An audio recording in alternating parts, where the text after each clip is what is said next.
In the Northeast tonight, millions of people in the path of dangerous, severe weather right now. Reports of several tornadoes, intense rainfall, and widespread and potentially life-threatening flooding. The remnants of Ida not letting up 4 days after it made landfall in the U.S. NewsNation correspondent Tom Negevin is live for us in New York tonight, right in the storm's bullseye. Tom. That's exactly right. In the bullseye right now as we go to air, Marnie, we are drenched, our crew, our equipment, and as we go to air, our cell phones light up with a flood advisory we've been expecting. It'll be in effect for the entire New York City area through the night as what's left of Ida passes through on the way to New England. Look at that tornado! New video tonight of a massive tornado in South Jersey. Oh my God.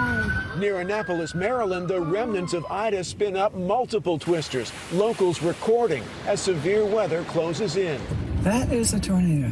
In the aftermath, trees and power lines are down, at least 100 homes damaged. Northeast of Pittsburgh, 40 students and a school bus driver rescued after their bus is trapped in rising floodwaters.